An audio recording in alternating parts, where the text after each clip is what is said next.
quite some time.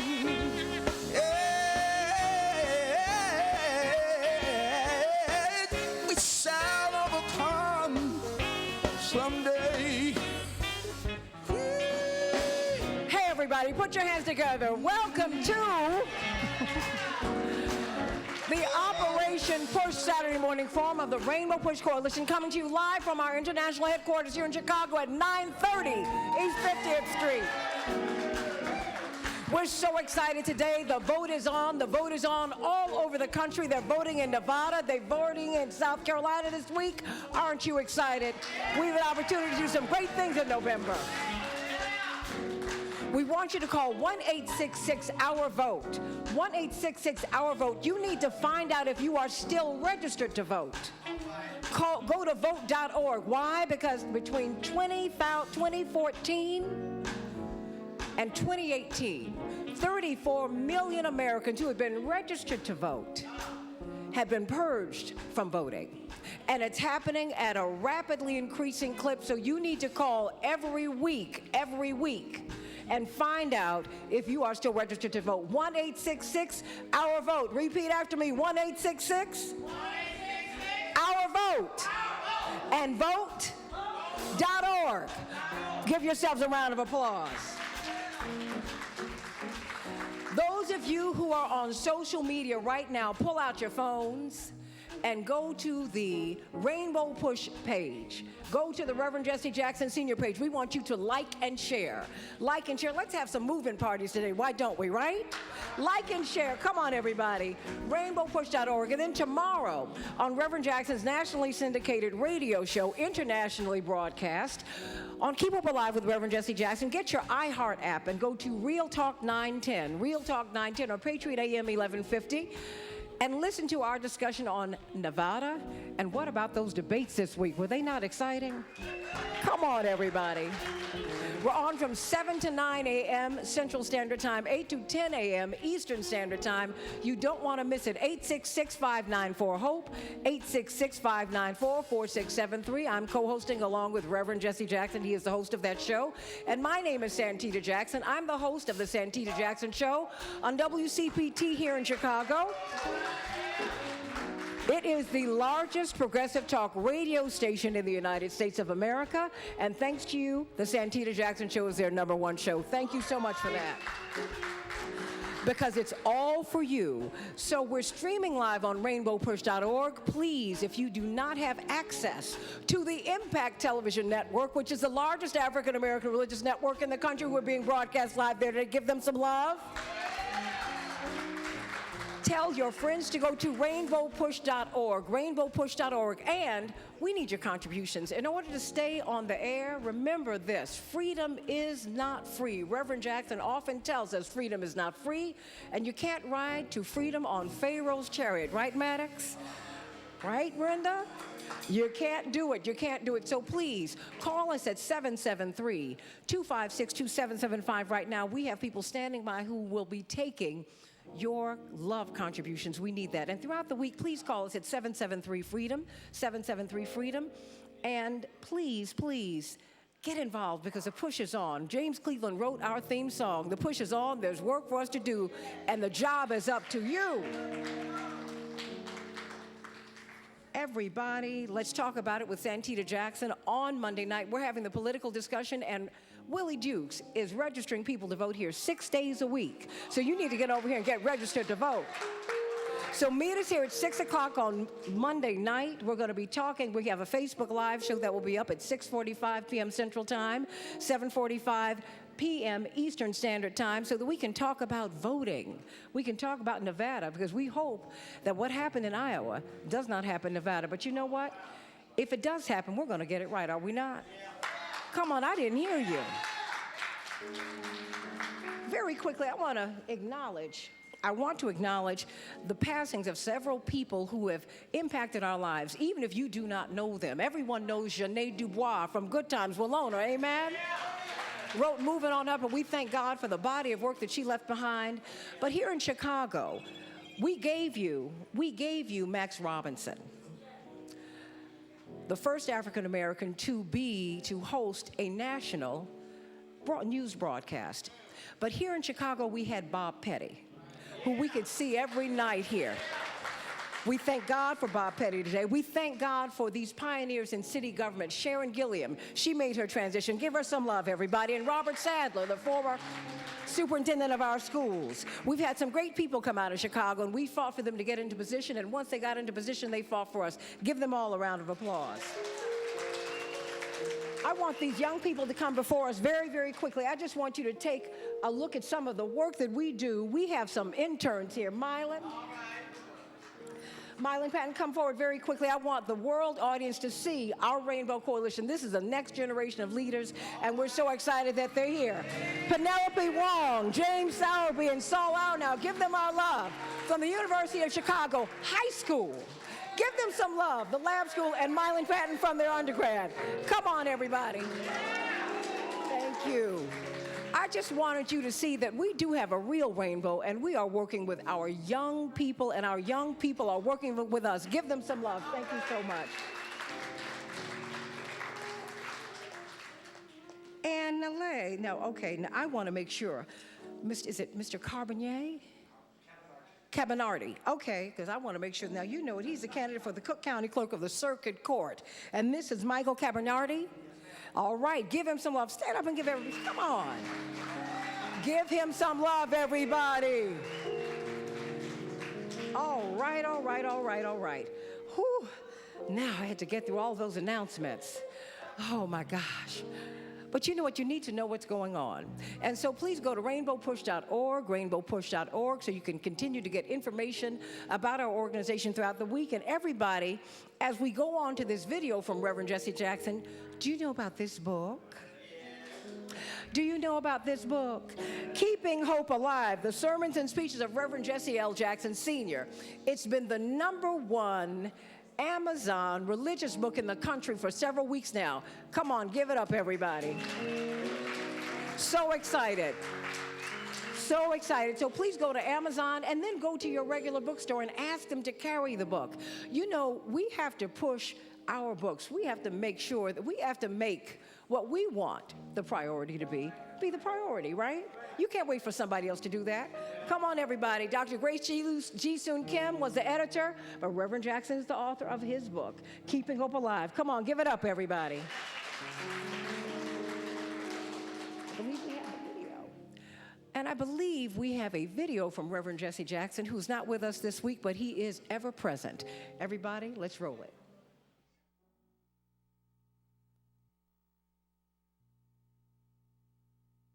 Good morning, Rainbow Push family. This week we had a tremendous book signing at Starbucks. Keep them alive. You can get one right here at Rainbow Push. Or you can go to rainbowpush.org or Amazon.com. This Saturday, I wish to be with you when I'm in South Carolina. There's a big debate here next Tuesday night.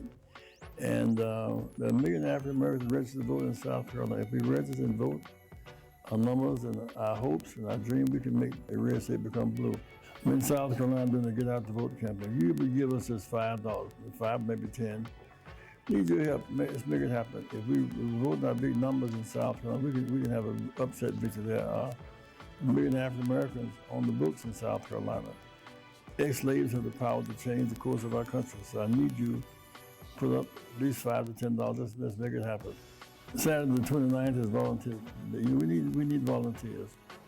Was a volunteer. Dr. King was a volunteer. When you give of yourself, you receive some. We need your help. We need mentors. We need tutors. We need those who work in every capacity. It's our struggle. We can win the struggle. We fight together. Close ranks. Turn to each other. Not only until we have the power, if we have the faith, God will see us through. Give us some time. And you give, you can't help but gain. Thank you very much. See you next week. God bless you.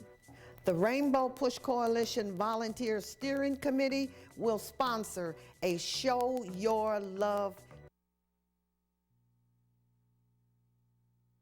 We're having our open house here February 29th from 12 to 2 at 930 East 50th Street. That's right. We need you here, we need you here, we need you here. And we need you here on Tuesday nights when we have our volunteer meetings, but you know what? That's when we meet. We need volunteers here 6 days a week 6 days a week. Maria Pappas, the Cook County treasurer, has found $70+ million in the till. She's been trying to give money back. We need you to help the staff member who she brought here to give you your money back. We have our young people who we need. We need you to help us. Help us help you. Help push before you need help from push. So everybody, Tuesday nights, but throughout the week, come on out here and volunteer, because you know what? We need you, and the push is on. The job is up to you. It's work for us to do. Everybody, give yourselves a round of applause. We are coming into a great moment, the census, the U.S. Census. The studies show that most African Americans are reluctant to participate. In fact, we're saying that we're not. But this woman who's coming before us today, a great leader in our struggle, is saying, you shouldn't be afraid of it. In fact, you need to get in front of it. You need to get involved. Everybody, welcome Bathsheba Wyatt Draper. Thank you so very much. Good morning, everybody. We have 19 days before the census self-response packages start to arrive in your mailboxes. Let's be ready. We believe that all people, regardless of their race, religion, or immigration status, are made in a divine image. Our existence and our divinely given dignity demand recognition by our government. That means we must all be counted in the census. We will declare when we answer the census that we are here, and we are part of the we the people, and we refuse to be excluded. When you count yourself by completing the census, you are also making sure that your neighbor's child has a seat in the classroom and that their mother has access to medical care. We must work together to make sure that everyone in our community is counted so that we all can get the resources that we deserve. If we are undercounted in the census, we are underrepresented in Congress, diminishes our voices and deprives us of democracy and equality. You count in this country. Your work and your contribution to the common good moves beyond the walls of where you worship, where you live, and where you work. Your voice matters. All people, regardless of their voting eligibility, can be counted in the census. Remember, you will be invited to complete the census in 3 ways: internet, mail, and phone. Remember, there is help. Rainbow Push will be a response center where you can call or come by and bring your invitation and get the help filling it out. I will share with you the name of some other places that you can get help from next week. We will start being a response center after March the 12th, because that's when the forms will go out. If you choose to use the internet, you will need to have a code. This code will be on the invitation that you get in the mail. You must have a code to fill out the invitation on the mail. On the internet. Let's not make this hard. Let's make this a statement to the government that we are here and that we want to be counted. Next week, I will be at Mathers at 33 East 83rd Street on February the 26th from 10 to 2, and February the 27th from 11 to 3. Stop by, pick up some flowers, and get some questions answered. I want to thank the staff and management of Mathers for their commitment to be a resource in the community. And for those of you who are here today, if you stop downstairs at the front desk, you can get a copy of what the census form looks like. I told you it's going to be 8 pages, but if it's just you, this is the page you need to be worried about. But it gives you a sense of what it is. 9 questions for 1 person. You get 8 pages, you can register 10 people. The push is on. Can we count on you? Everybody in, everybody counted. Thank you. Come on, everybody. Give it up for Bathsheba Wyatt Draper. You know, this organization down through the years has been led by women. Lucille Conway Lohman, Reverend Jackson's first hire when Reverend Dr. Martin Luther King hired him, along with his classmates Gary Masodi, who made his transition, and David Wallace. Women. Reverend Willie Barrow, women, just Mabel Walker, Oralee Sanders, they just keep on coming, right? Mama Moore, all these great women, not to the exclusion of our men, but in league with our men. And it is in keeping with this tradition that we welcome this woman who has been an educator, she's been a lawyer, she has been a civil rights fighter, and she is the pastor of the Fernwood United Methodist Church, in addition to all that she does here at Rainbow Push. Everybody, put your hands together for the director of Push Excel, Reverend Attorney Jeanette Wilson. Thank you. Ladies and gentlemen, I only have a few minutes, and I want to tell you, first of all, we're going on our historic Black College tour. Take your phones out. Everybody take your phones out. I know Santita asked you if you're on Facebook, you should be Facebooking live right now. If you're on Twitter, you should be tweeting right now. Whatever, Snapchat and some other stuff I don't know about, whatever your young people, you know what I'm talking about. Get on it right now. Here we go. We're going on an HBCU tour. Where are we going? We're going to go to the place where Dr. King was assassinated, Memphis. We're going to go to the Lorraine Motel. We're going to visit that spot, and you can see all of our rich history. You can walk across model of the Edmund Pettus Bridge. We're going to visit with several of the college presidents from Tennessee. We're going to look at Russ, which is in Mississippi. We're going to look at Lane College. The presidents and student leaders will meet us in Memphis. We then leave Memphis. We're going straight to Mississippi, Jonathan. We're going to eat some catfish in Mississippi, but we're going to Mississippi. We're going to go to some land-grant colleges. We're going to go to Alcorn. You want to go where our people used to raise everything they ate. They prepared the meat, the vegetables at Alcorn. It is a phenomenal agricultural experience, but it's a phenomenal college experience. We're going to go to Alcorn. We're going to go to Jackson State. We're going to go to Tougaloo in Mississippi. There's a college in Mississippi that will fit everyone's needs. And then we're going to go and visit Medgar Evers' home. We're going to visit the Civil Rights Library in Mississippi.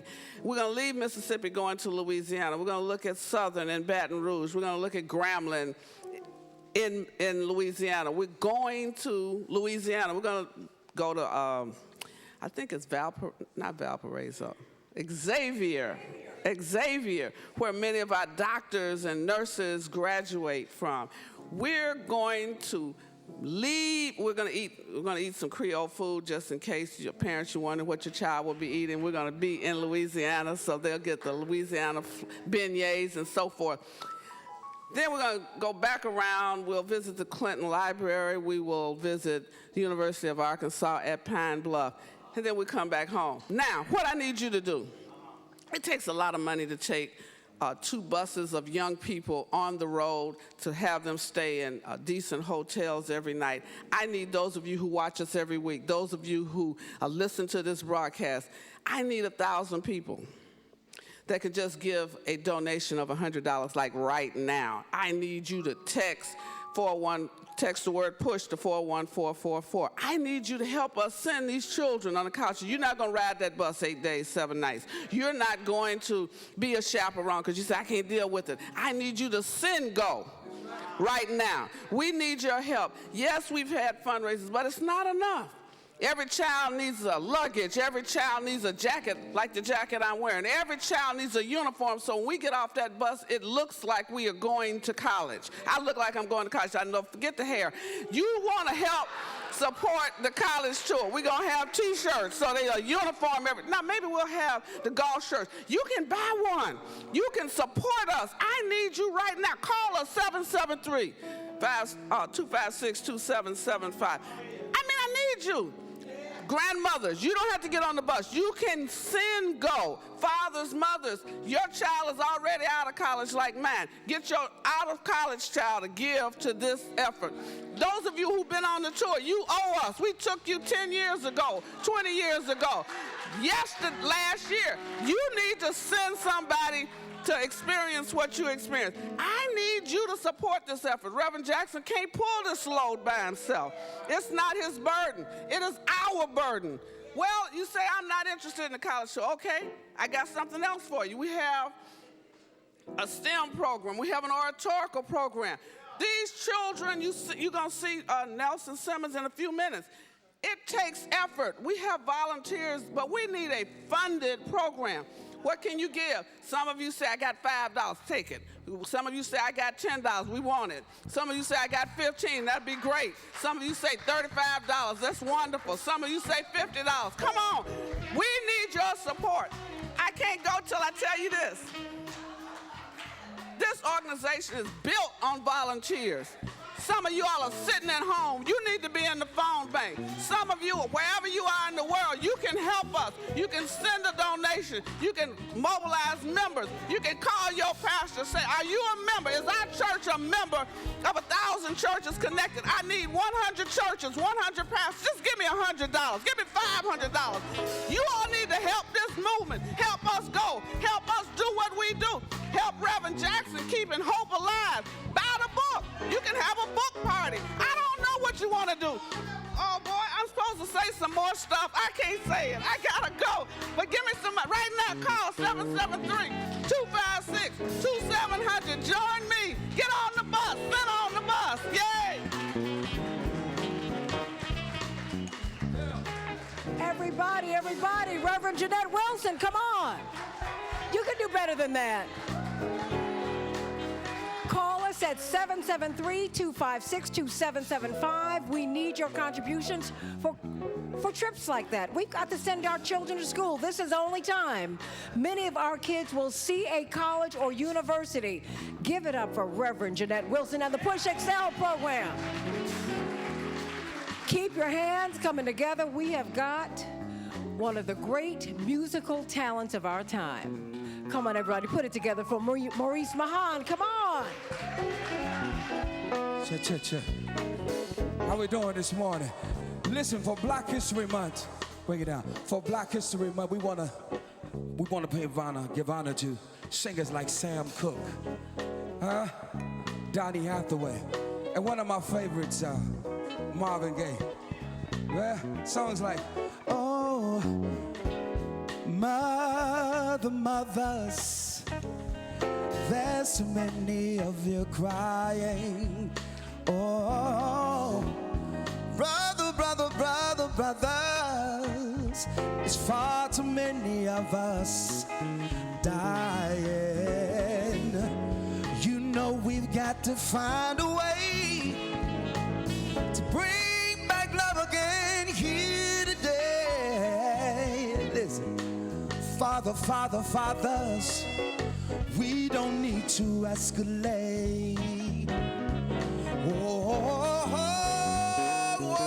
it's not the answer, 'cause only love can conquer hate.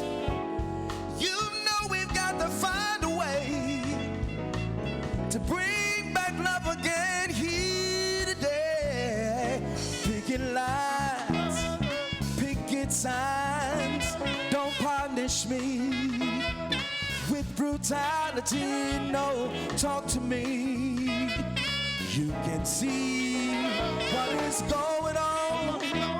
Oh, my brothers, what's going on? I gotta know what's going on. Take it away, Styles. Come on. Scales. What's going on? What's going on? I need to know what is going on. What's going on? My brothers, my sisters. What's going on? What's going on? Yeah. Listen. Mothers. Everybody's saying that we're wrong. Oh, but who are they to judge me? Simply 'cause I may just wanna wear my hand long.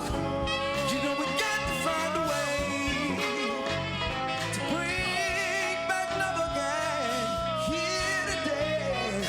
Picket lines, sister, picket signs, come on, sister, don't punish me, sister, with brutality, talk to me, sister. You can see what's going on.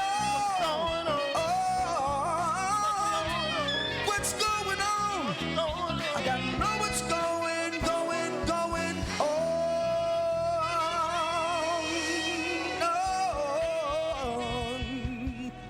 Come on, give it up, Maurice Mahan, everybody.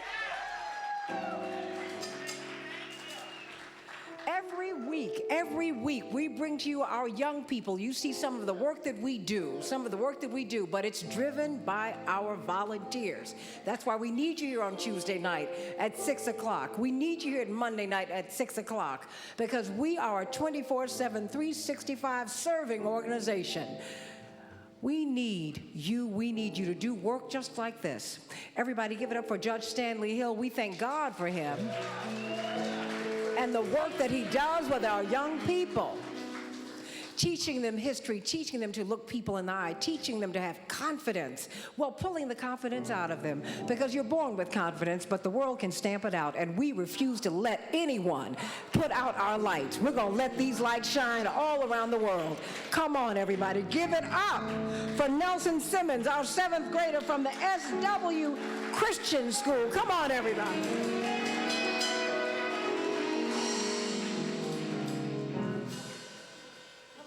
Push. My name is Nelson Simmons, and I will be reciting excerpts from Barack Obama's A More Perfect Union. We the people, in order to form a more perfect union. 221 years ago, in a hall that still stands across the street, a group of men gathered, and with these simple words, launched America's improbable experiment in democracy. Farmers and scholars, statesmen and patriots who had traveled across an ocean to escape tyranny and persecution had finally made real their Declaration of Independence at a Philadelphia convention that lasted through the spring of 1787. This was one of the tasks we set forth at the beginning of this campaign, to continue the long march of those who came before us, a march for a more just, more equal, more free, more caring, and more prosperous America. I chose to run for the presidency at this moment in history because I believe deeply that we cannot solve the challenges of our time unless we solve them together, unless we perfect our union by understanding that we may have different stories, but we hold common hopes, that we may not look the same or we may not have come from the same place, but we all want to move in the same direction towards a better future for our children and our grandchildren.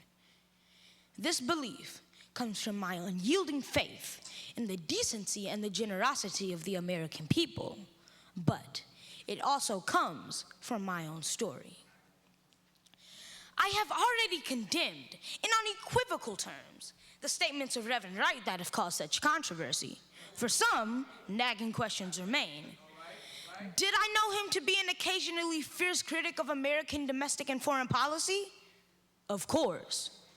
Did I ever hear him make remarks that could be considered controversial while I sat in church? Yes.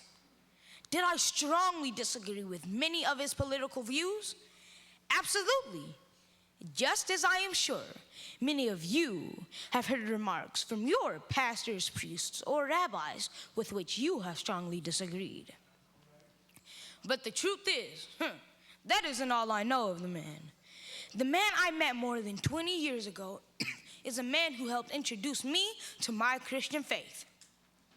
He is a man who spoke to me about our obligations to love one another, to care for the sick, and to lift up the poor.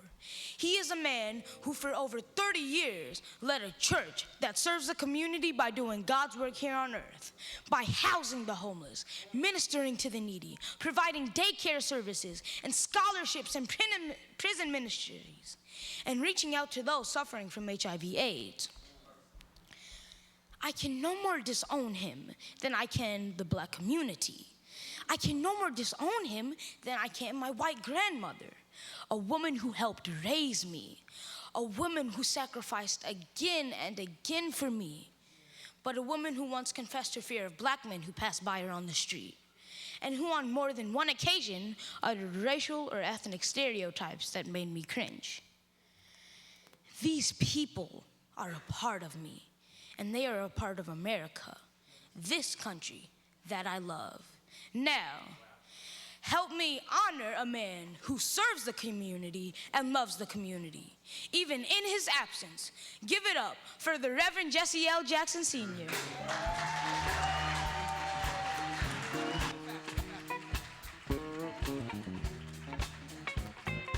There is superstition.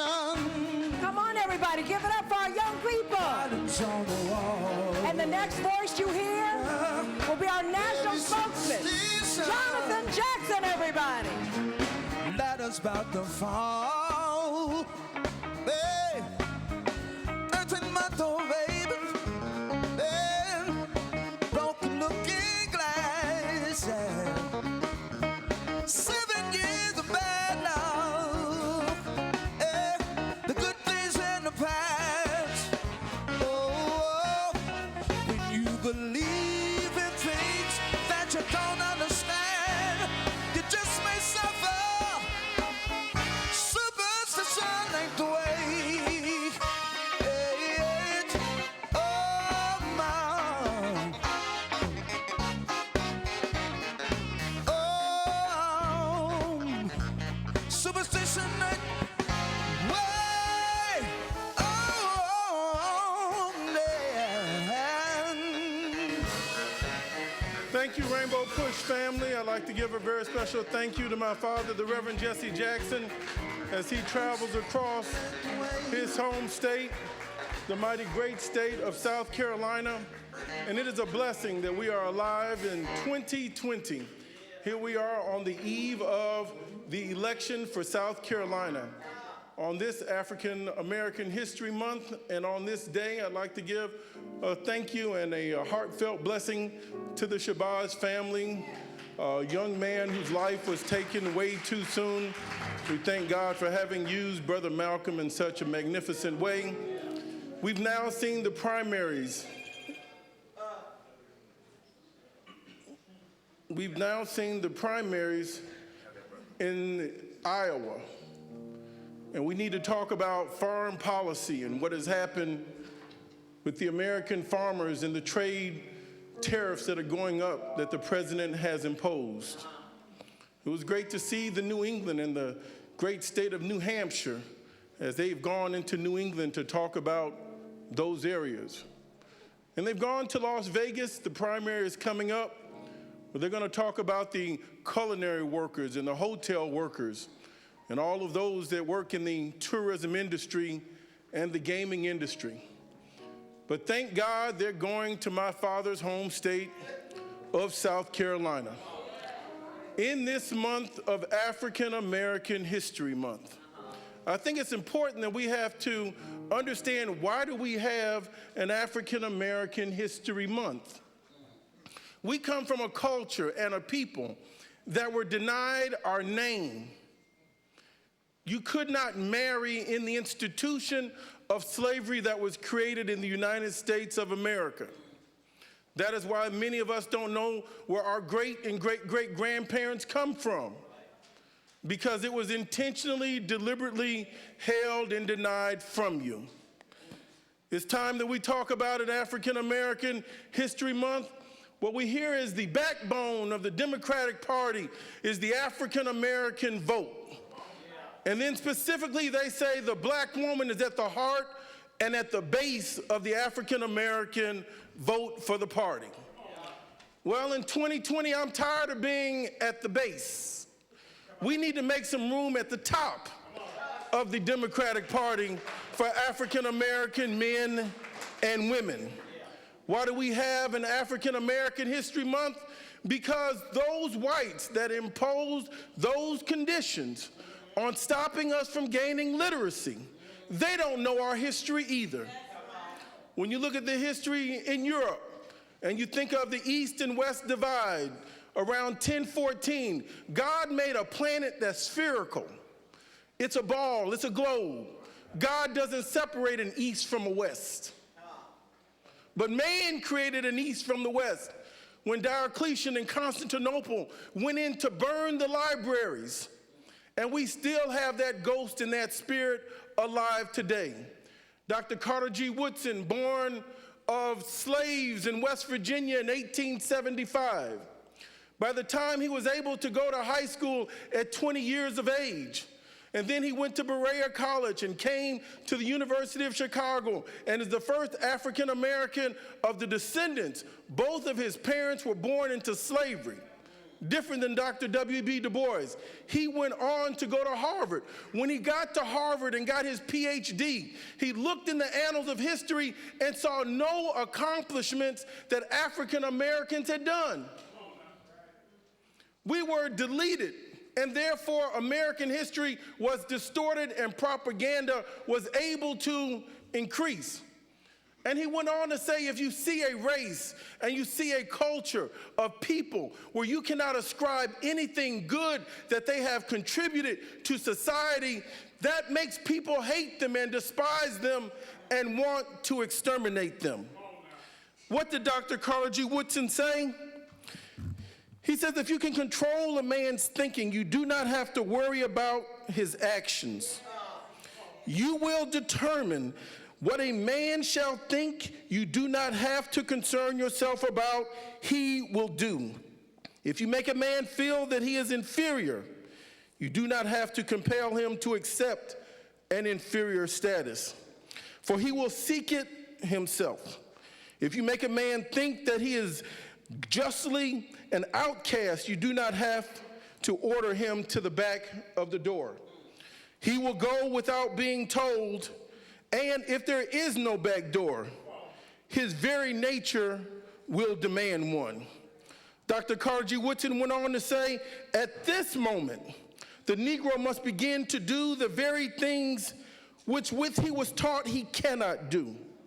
He went on to say, if the Negro in the ghetto must eternally be fed by the hand that oppresses him and puts him into the ghetto, he will never become strong enough to get out of the ghetto. Dr. Carter G. Woodson did not want to see the first black this and the first black that. He wanted to make history whole. He just didn't want to see the white on the page. He wanted to see the black on the page. He wanted to see harmony and truth. He wanted the whole story of America. We have been here since the founding. What is very peculiar about South Carolina? South Carolina, I remember my summers going down there in that red clay of South Carolina in my father's hometown of Greenville. Greenville, South Carolina was one of the last counties, last cities to incorporate and honor the Reverend Dr. Martin Luther King. They just had a fierce aversion to the Reverend Martin Luther King. I remember my father taking us over to the park that they grew up in. And it was like contradictory, and also I was in disbelief when my father told me they could not play in this public park. Put a pin in that, young ladies and gentlemen. I need to fix this problem top down. I need the grandparents that are watching right now. If the good Lord has blessed you to have a silver crown on the top of your head, even if you've touched it up a little bit, if the good Lord has blessed you to have a silver crown, even if you put something on top of it, if the good Lord has given you that silver crown, he's blessed you to stay alive for a reason. Have your children and your grandchildren tune in. Tell them there's something being said on this program that they need to know. Our children don't know the stories of our own parents. When my father took us to the park, and I thank God he took us to the park, I wouldn't have believed it if he said it. He took me there and said, this is where I wanted to learn to swim. And he says, because of the laws of segregation, blacks could not swim in this park. And when the laws of desegregation came down, the backlash of this institution in Greenville, they put seals in the park, in the pool. And I'm like, come on, Dad, for real? Then after they put the seals in the park, the black folks were so happy to have access to a pool, they jumped in with the seals. Then they said, you can't do that. So they ended up taking the seals out, moving them away, and they filled in the pool with cement and dirt so that nobody could swim again. Don't make this my story. I need my seniors that have lived through this to tell their children the truth. Don't put us on the race defense because we want to tell the truth. I need us to get on the justice and the truth offense. Now that we're going to South Carolina, we've been through Iowa, been through New Hampshire, about to go through the labor issues that are happening in Nevada and en route to South Carolina, where African Americans are 60% of the base of the vote. African Americans, listen to me, are the majority of the Democratic Party in South Carolina. My father has oftentimes said, the hands that pick cotton will now pick the next president of the United States of America. We've seen the commercials of billionaires and others that are advertising. And you see them hugging and kissing and standing in front of so many Negro babies and so many black folks and so many mayors and so many other people. I just have one question. What is he going to do for the white folks since he's around black folks all day long? Can he put one white in a commercial? We've been here before. And I hope that we learn something, my people. I want us to get out and vote in great numbers. Let the officials and let these presidential candidates come into your church, come into your home. We've always been welcoming, and thank God that we have. But make a request.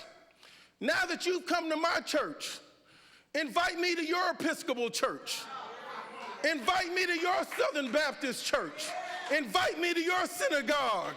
Let me meet your friends, and my friends will be your friends. And like Barney said, we can all come together.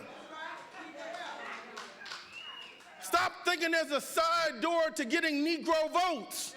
Give us the full respect that we deserve. The state of South Carolina has 21 state prisons. They've got more prisons than they have universities.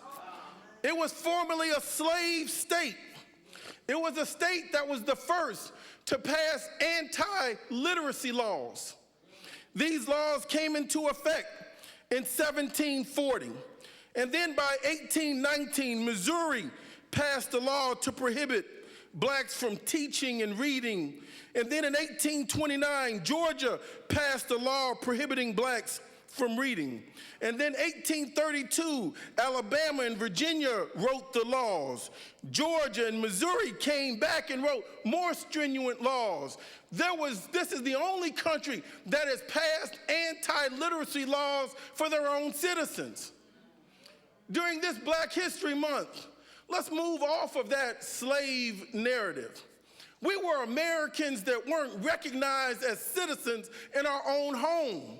I'm not from the lineage of a slave, something less than. I was always God's child, whether you recognized it or not.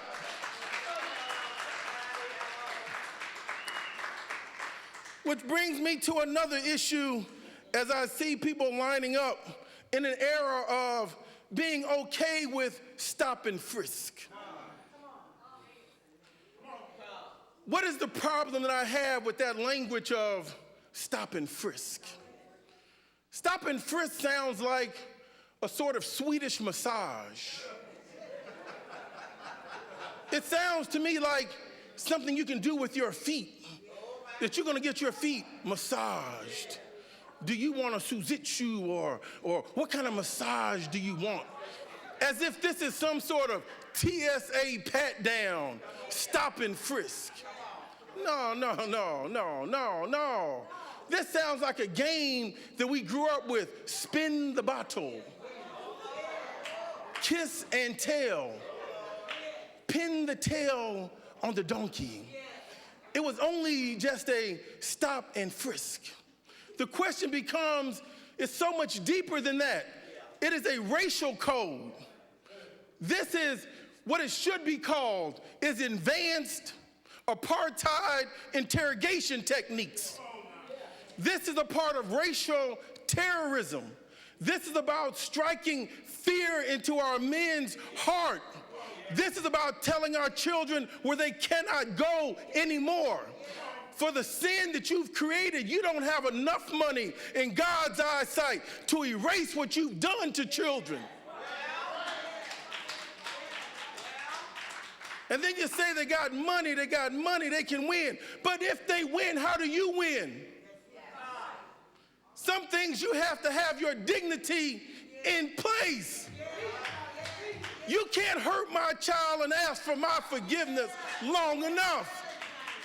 And then you make an empty platitude apology, and then those that want to do things that are politically expedient say, but they got money, they made a donation, a contribution. No, did you go back and talk to the child that you had the policeman come out with a gun on and stick it to their back and tell them to turn around, drop their pants, tell that child to get on the ground? You saw Eric Gardner. What was he supposed to do?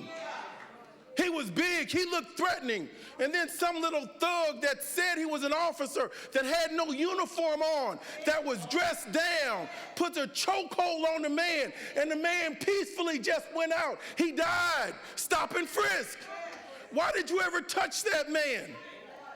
What did he do? Stop and frisk. It's racial terrorism. Can you imagine if a black man was mayor of a city and he said to the police with the power and the authority with guns, go lock up all the Italian boys 17 to 25. Go lock up all the Irish boys 17 to 25. Go round up all the Jewish children 17 to 25. Go get all the Asian boys 17 to 25. Throw them up against the wall. If guns is the problem and murder is the problem, why don't we go after the gun manufacturer? Why don't we go after the gun dealers? Why don't we go after the gun distributors? Why don't we go after those that sell and make the bullets? When you're unable to solve the crime, that is at the heart. When you hear about someone that's been wrongfully convicted, I got a problem with that too. What do you mean wrongfully convicted? You mean you missed a procedure and I should have been locked up for another reason? You just did it wrong this time? My friends and my brothers and sisters, we ought to say that this was kidnapping. The child, the man, the woman had the right to be where they were. Look at Sandra Bland. She shouldn't be in a cold grave this morning. Look at Trayvon Martin. He was a child that was going to his father's house, a man, a thug who couldn't get on a police force. He wasn't doing neighborhood patrol. Nobody paid him to do neighborhood patrol. He was a thug that killed a child that the police said, leave him alone. So what are the implications really of Trayvon Martin? What they're saying is by making Zimmerman innocent, they're saying that Trayvon Martin deserved death.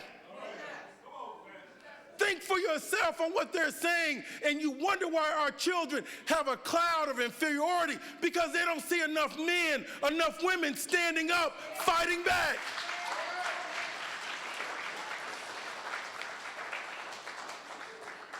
Wrongful conviction is kidnapping. These are the codes of slave catching. And I'm here to tell you, why am I so fired up? Because I've got one son that's 18. I got another son that's 22. And I've been in the back of a police car for no good reason. And I know that child would never be the same again when you lock our children up. You wonder why the darker the men are, the more you see them on the streets begging. You don't know what happened to that man. You don't know when a short little tyrant that's got a lot of money that's bigger than his ego says, this is my policy. There were years that black folks in New York said, stop it, you're hurting people, quit, don't do it. He didn't want to listen. Stop and frisk. Make a donation. You're teaching your children to accept inferiority. I am very excited about this campaign season now. When I see Brother Bernie Sanders out there fighting every day when I see Sister Elizabeth Warren out there fighting every day, let me tell you, if you're not mad, you're not informed. Somebody's got to be mad as hell in order to go on and take on this slaveocracy and the opponent in the White House. You can't be lukewarm on this issue. You got to have a passion for justice. You've got to want to fight racism. You cannot say redlining caused the financial crisis. There was Alt-B and there were other financial instruments. The problem was African Americans, I want the mayor to understand, were overcharged for the amount of money they received. That's what was called subprime. It came out in the Red Book in the Federal Bank of Boston study that said African Americans with the same credit scores as whites paid more for the loan. African Americans that had higher credit scores than white paid more for a loan. African Americans that had more income paid more for a loan. We were overcharged for the little money that we received. We were financially handicapped. When you take out a $200,000 loan at 5% and you deserve, and you were taking out one at 8% is what they gave you when you should have paid 5% over 30 years. One person was paying $700 a month for the mortgage, another was paying $1,100 a month for the mortgage. Same money, better credit score. Then when you had a financial hard time, you didn't have any money saved. You got robbed.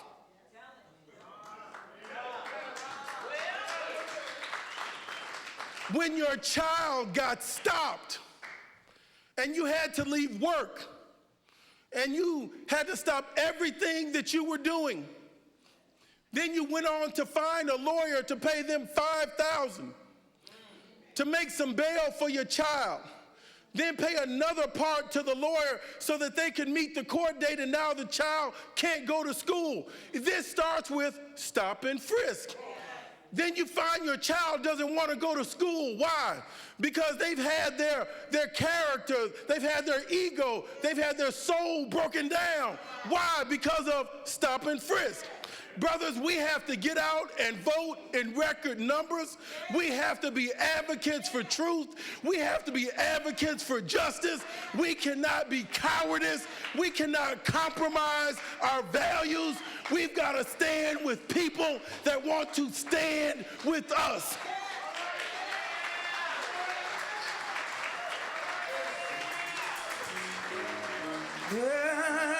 People keep on yearning, yeah.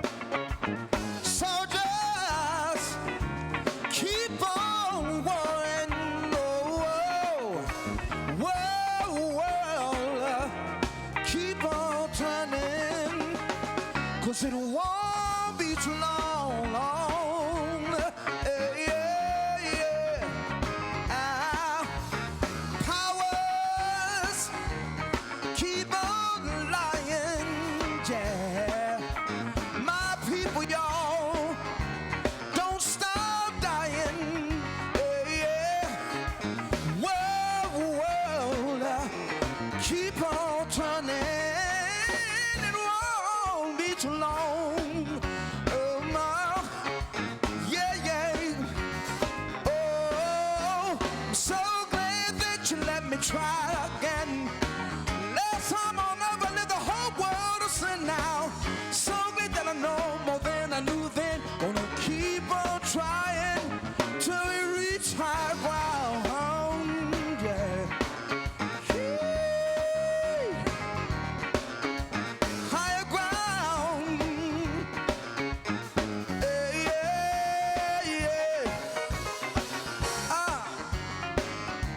Keep on reaching, keep on preaching, oh, keep on reaching. Oh, I'm so glad that you let me try again. Last time I never did the whole world of sin. So glad that I know more than I knew then. Gonna keep on trying till we reach higher ground.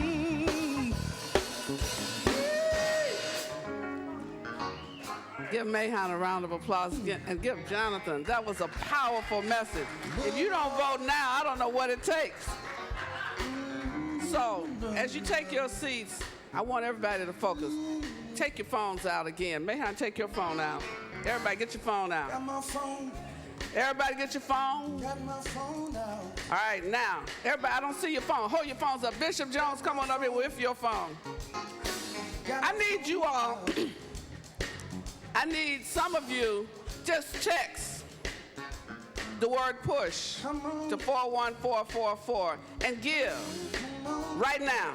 Don't wait till you get home. Just give right now. Don't wait to swipe. You get $5, $10, $50, $100, whatever's in your account. Text the word push, P-U-S-H, 41444 right now. We need your support. Now, some of you say, I don't want text. We have the swipe. Where are the swipes? Come on up here. Finance. Where's the finance department? We need you up here now. Somebody text the finance department, tell them come downstairs. We need the swipes right now. Come on, Aquan. He's running up here because he wants to help you give. Come on. Okay, so those of you who have a debit card, credit card, raise your cards right now. You can give as much as you are able to give. See this gentleman right here? We need another swipe. We need another swipe on this side. Okay, those of you who are really old school, you don't swipe, you don't text, I need you to write your checks. We're coming down your street. I'm getting to the cash in a minute. Write your check. $5, $25, $35, $50, $100. Whatever you have to give, I need you to give it right now. I need it really bad. You like this music? It costs. I'm going to tell them to stop playing if you don't start giving. Who's writing a check? Raise your check in your hand. Okay, I don't see any hands up. Thank you, Benny. Take those checks. In their hands. Say it now. Give. Come on, fellas. All right, Oh. Bishop Jones. Those of you who have cash, raise your cash in your right hand. The young people have passed envelopes, so you can put your cash in the envelope. Put your name, email, and phone number on the envelope. Hold on, does everybody have an envelope? Why do you need an envelope? Because you got to get in our system so we can tell you what we're doing. You'll know where we're going. You'll know things that you won't know unless you give us your email. How many of you have an email? Raise your hand if you have an email, if you're not writing.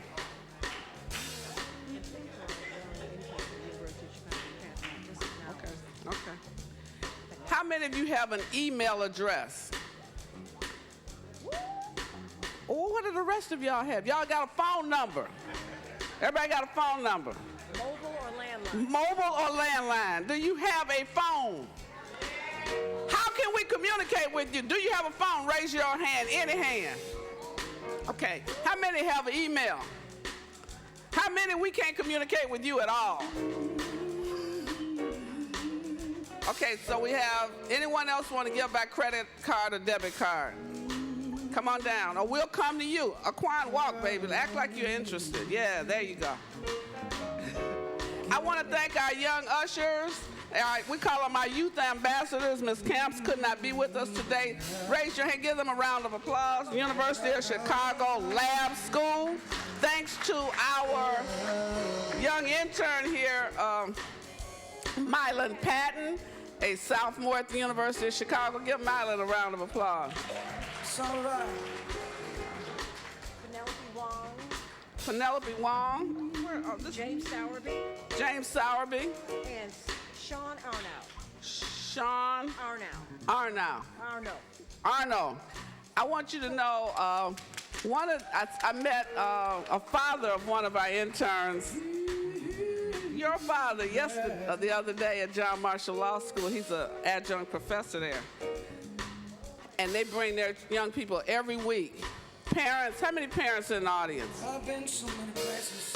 Your children should be involved as Jonathan and Santita, my daughter, grew up at Push. They grew up with Orly Saunders, Push Visionettes. We've always had a youth program for our children. You should bring your children here every Saturday. I don't ask them, do they want to come? You bring them because they need to come. All right. Has everyone given? Those who have cash, won't you stand? You want to give? Stand and come to the aisle to my right or left. Give them some giving music. Come on, Mayhan. This is some walking music. Stand if you're prepared to give. This is for you to walk. Been so many places in my life and time. Sung a lot of songs, made some bad rhymes. Bishop Jerry Jones will give us our closing remarks and our final benediction. Keep singing, Mayhan. 10,000 people watching. How many believe in higher ground? Tell the person next to you, say, I believe in a higher ground. Where are we going? Higher ground. Where are we on our way? We're on our way to higher ground. We cannot say enough about the honorable founder. We cannot say enough about him. I want to leave this with you as we leave this place today. Let us not forget about our leader. Let us not forget about the Honorable Dr. Jesse Louis Jackson Sr. Let's keep him in prayer. He doesn't know how to stop. He doesn't know how to quit. He don't know how to slow down. And he has a mission, and it's not finished, it's not over. And we have a job to do. We have to undergird him with prayer ongoing. Amen? Amen. We have to continue to pray for traveling mercies for him as he travel all around this world, continue to do what only he can do as a national, international, global leader. And we thank God for him. I guess I'm here to dismiss you. Is that it? Y'all got all the money?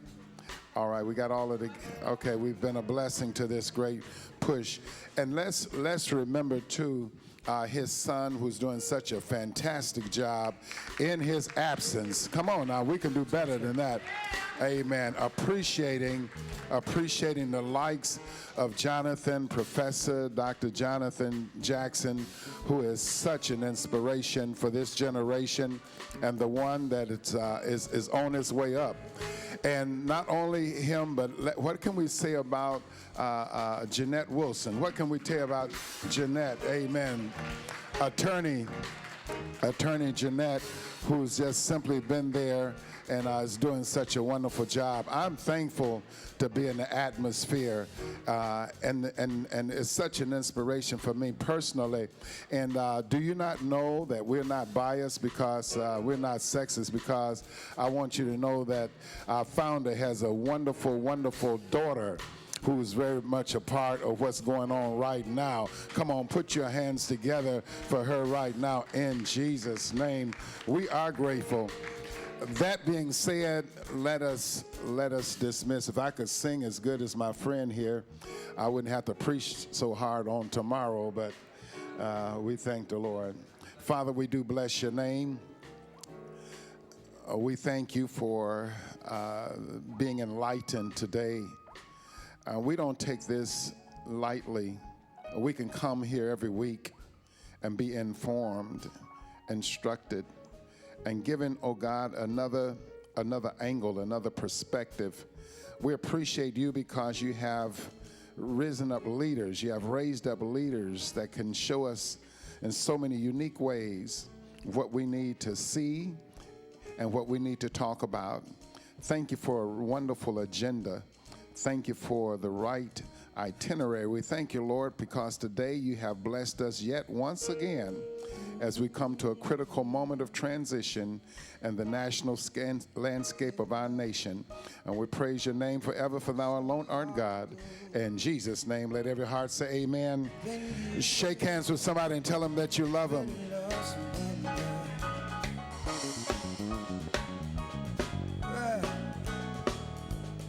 It's all right. It's all right. It's all right. It's all right.